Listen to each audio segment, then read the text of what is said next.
Corona का कहर हर तरफ है और ऐसे में प्रवासी मजदूर दूर दराज के राज्यों से अपने गांव के लिए लौट रहे हैं। उनके लिए श्रमिक स्पेशल ट्रेन चलाई गई है।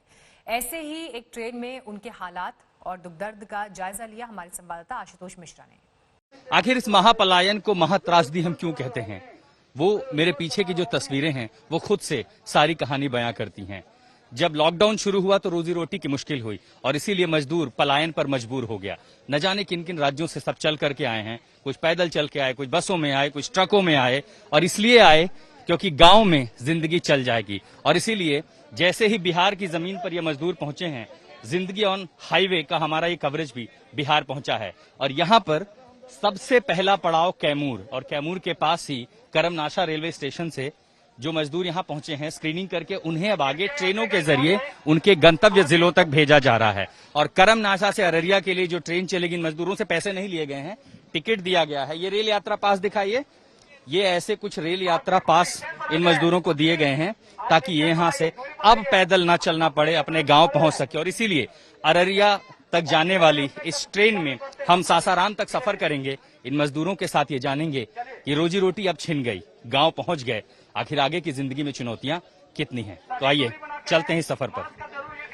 ट्रेन चल पड़ी है और ये अररिया तक जाएगी। सासाराम तक हम भी इस सफर में हैं और मजदूरों के साथ इस यात्रा में हिस्सा बनेंगे।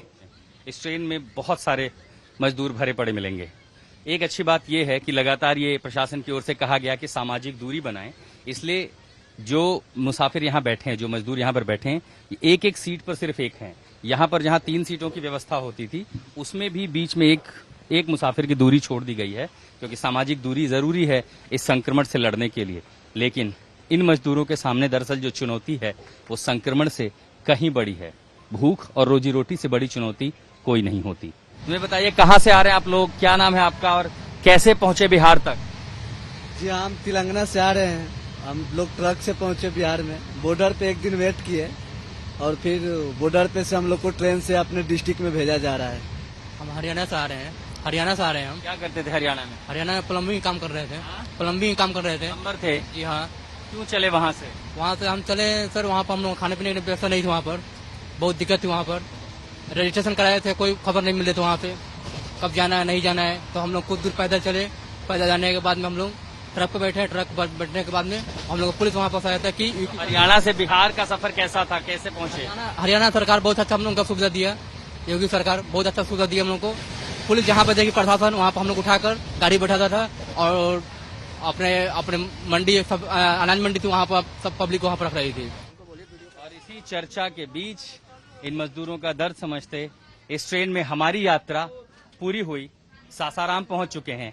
अभी बहुत सारे मजदूर हैं जिन्हें आरा जाना है, अररिया जाना है, गया जाना है, बिहार के अलग अलग राज्यों तक जाना है। लेकिन इस यात्रा में कुल मिलाकर ये तो समझ में आया कि जिस शहर को इन मजदूरों ने बसाया उस शहर में इनके लिए जगह नहीं बची थी। उन सरकारों ने इनकी परवाह नहीं की थी, इसीलिए थके मांदे घर पहुंचे हैं। जाहिर है सबको पता है चुनौती आगे है। कुछ ने शहर से तौबा कर ली है, लेकिन कुछ को लगता है कि जब पेट की आग फिर जलाएगी तो कदम खुद ब खुद शहर की ओर चले जाएंगे। फिलहाल इस ट्रेन में अब सासाराम पहुंच चुका हूं। यात्रा आगे जारी रहेगी। संजय कुमार के साथ मैं आशुतोष मिश्रा, आज तक।